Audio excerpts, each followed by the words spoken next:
Bradley. Questions for Tyrin? Tyrin, this is probably a story that could take months, but give me the Reader's Digest version on your backstory on how you got FCS to begin with, why you transferred. So start high school. Did you not get recruited like you wanted to? Actually, in high school, I played quarterback. So that was my primary position.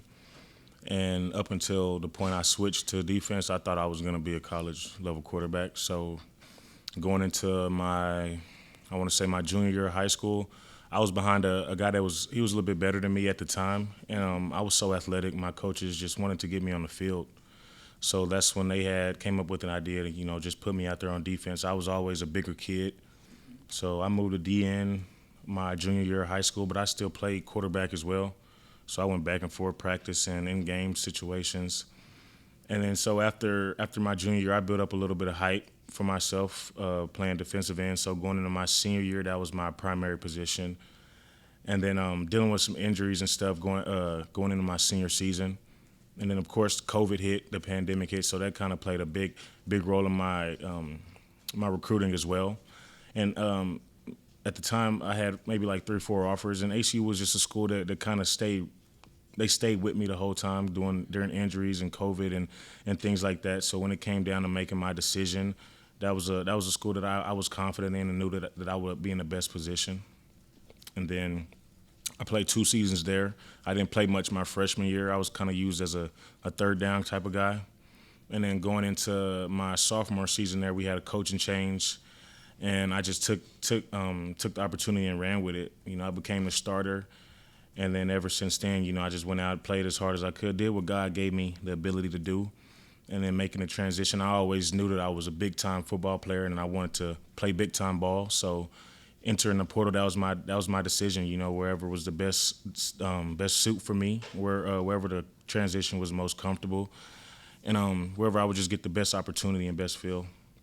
Why West Virginia then? So when you went through the portal, who else and why ultimately WVU?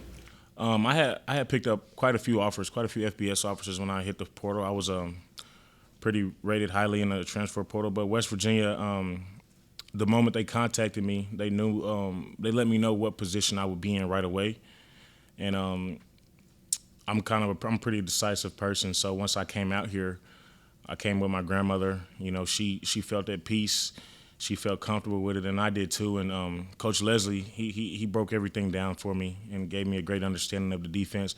And I really felt like I could make a change, make an impact here, and help these guys do something big. I noticed you played for Keith Patterson, yes, and sir. he was attacking, from what we remember, when he was here. Is there any carryover from what you played there and what you're playing here? Yeah, definitely. The position is pretty similar. Here I would say I'm a little bit more in the coverage world, so it's a lot more adjusters that I have to understand. There I was more so kind of like a defensive end, rushing constantly, being off the edge. I would drop back sometimes, but for the most part, the biggest change is just me being a little bit more in coverage, understanding zones and route combinations and things like that. So more complete player. Definitely, yes, sir.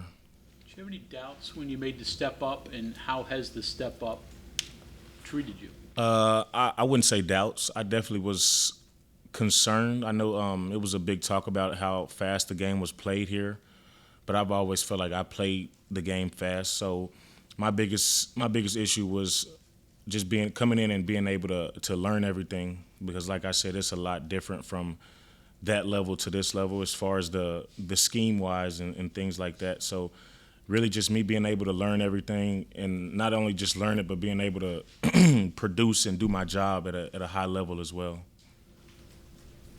When Garrett went down, did you offer your services as a quarterback? Nah. I definitely was ready if they needed me, though. Was it hard to give up playing quarterback? Yeah, it definitely was. That's something that I've been doing my whole life, and even sometimes out in practice, I'll drop back and throw the ball with the guys a little bit. So definitely putting that behind me, it was something that I had to get used to, but I'm loving the transition I made. How good was your arm? I mean, I was ranked top 100 in Texas, so I feel like I was pretty decent. Any carryover there in terms of being a quarterback and running an offense, and now flipping over to the other side and defending quarterbacks and so forth? Yeah, I definitely feel like in some situations, I understand what's going on before it happens.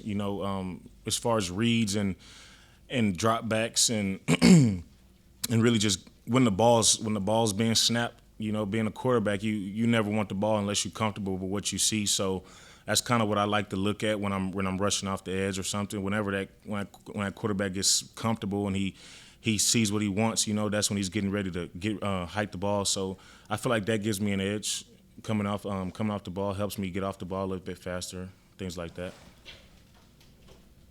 Going back to Texas this week, so family, friends, what's that going to be like for you? Definitely. I had a lot of family come out. I'm originally from Lubbock, so this was a big game for them too. They were excited to come watch me. But definitely Texas games. That was also another big reason I made my decision. We would get to play in Texas, so I knew my family would be able to come watch me. And I know it's something they love to do, especially being at this level. They still in the Lubbock area for the most part? Yes, sir. A couple weeks ago, the brawl, you got the sack there at the end of the game that kind of sealed it. Just what was that moment like for you? It was surreal. My first collegiate level sack at this level, so I was pretty excited for it. But also, I expect those type of things out of myself. I expect to make those plays, and I want that pressure on me, just like any other guy on our defense. We want that pressure on us, and we want to be the guy to make the play. So it was definitely an exciting moment for my teammates and myself to finish that game like that. You talked about wanting to play big-time football. So your first game here was 110,000, and then your third game here was 60,000 here. So what was that like for your introduction? I'm not gonna lie. After Penn State, after I saw those people, I was kind of like, yeah, this is it. But I don't think nothing really excites me, or not necessarily excites me, but surprises me anymore. I'm kind of used to it. Get settled in, and then you just play ball. Going back to the big game, I was going to ask about the end, but the beginning was a little bit different because they were moving the ball on the ground a little bit, and you were on the field for some of that stuff. Just the beginning of that game and what they did and what you're able to take away. What do you remember?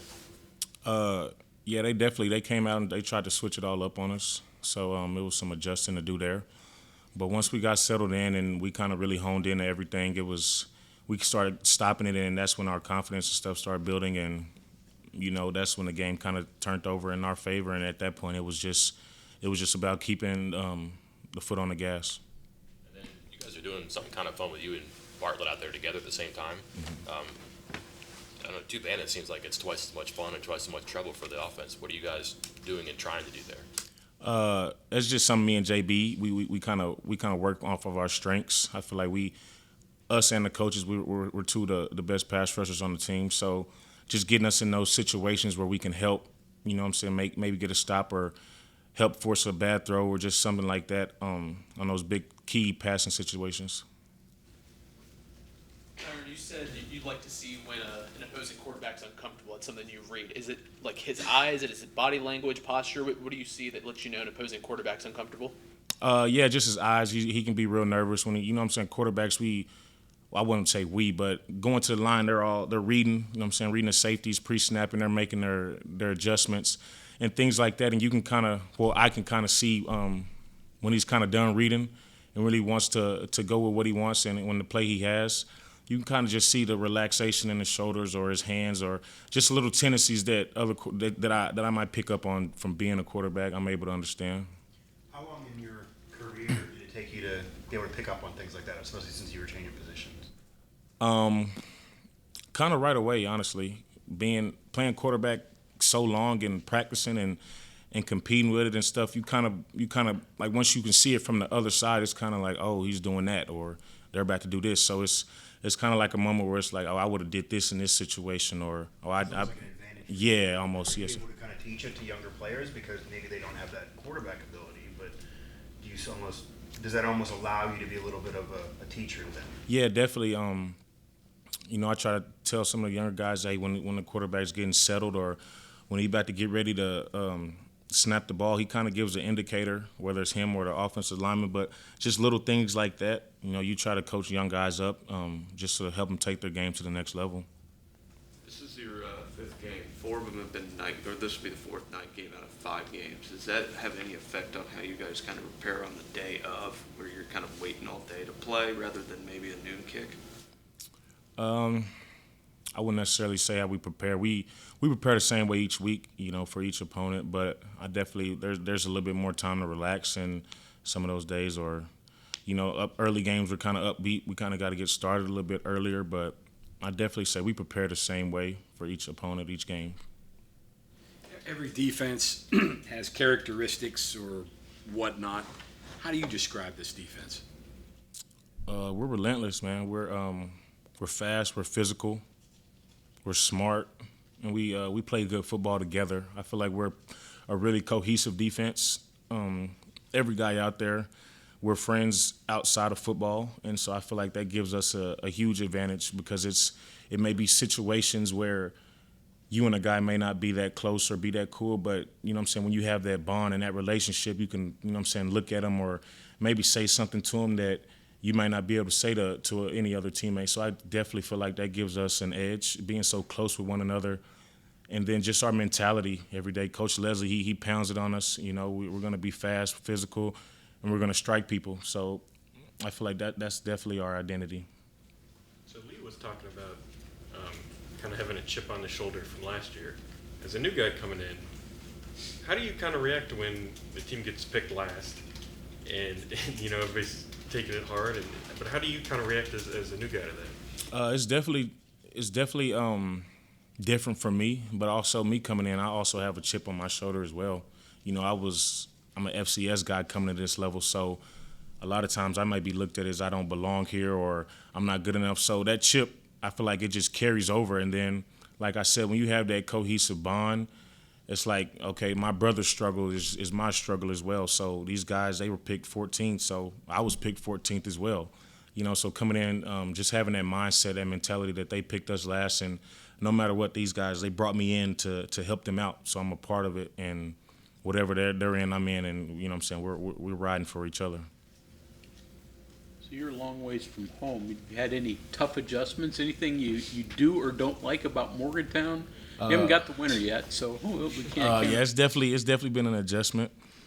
Being away from my family, I say, is probably the biggest challenge I struggle with. Being from Texas, being born in Texas, raised in Texas my whole life, and then making that transition, driving out here to West Virginia by myself, it was just a big transition for me and everything. I wanted everything to happen so quickly, and I kind of pound myself for that, but. We have great people around here. Sophia, she's a mental health person, and she's always available. She makes it real easy to talk to her. So definitely when things like that happen, I definitely feel comfortable, going to talk to her, telling her, hey, what's going on and stuff like that. But for the most part, just being away from my family and not being able to come to my games all the time and stuff like that's probably the biggest issue. When you were in the car driving here, was that kind of a grown-up moment, like I'm a man now, I'm on my own?